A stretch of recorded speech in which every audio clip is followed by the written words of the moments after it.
Tras 4 años de investigación y 10 meses de juicio público, finalmente se dictó sentencia en el caso Business Track, que como recordemos, consistió en la violación del secreto de comunicaciones e interceptación telefónica en agravio de diversas personalidades empresariales y políticas. La segunda sala penal de reos en Cárcel de Lima, presidida por el juez superior Iván Sequeiros, sentenció a los exdirectivos de la empresa BTR, Elías Ponce y Carlos Tomasio, a 7 años de prisión. Asimismo, la analista de información Giselle Gianotti y los marinos Jesús Ojeda, Martín Fernández y Pablo Martel recibieron 5 años.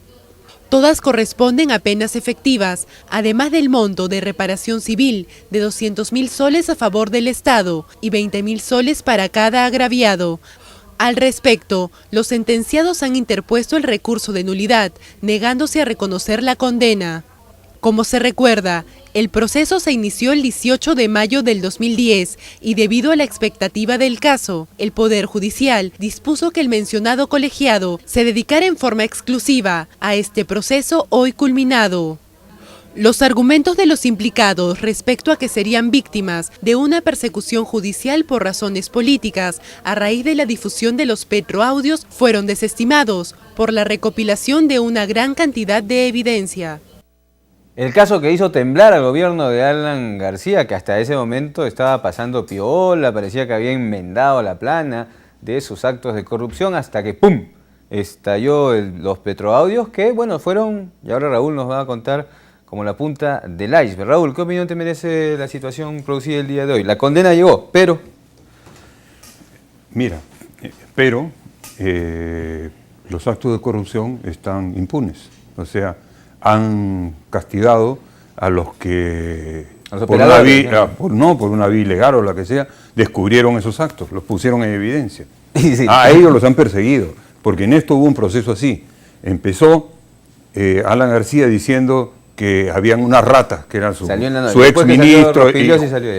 Claro, después que salió Rospigliosi, salió Alan García junto con Jorge del Castillo para decir que habían unas ratas. Después se supo que las ratas se referían a un tal Jorge, y ya aumentaron el número de ratas, ¿no es cierto?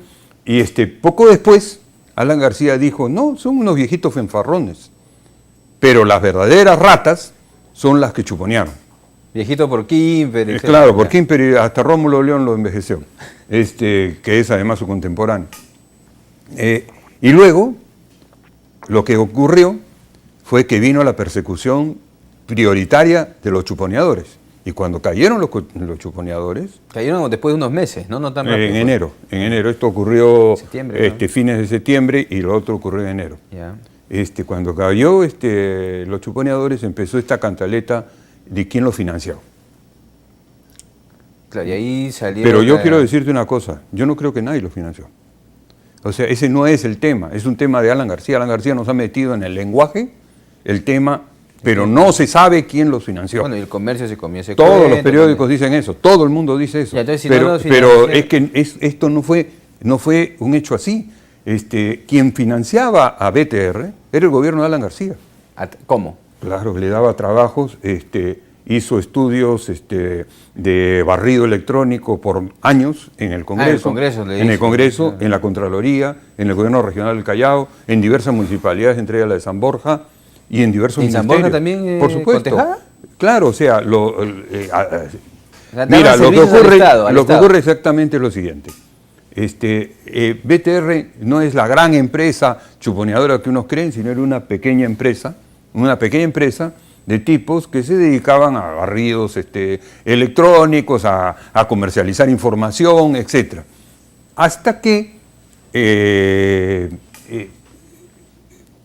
Ponce Feijó, ¿no?, conversa con la señora Chisman, madre de Felipe Dantón, y le dice sus razones por las cuales él cree que Alan García puede ganar las elecciones.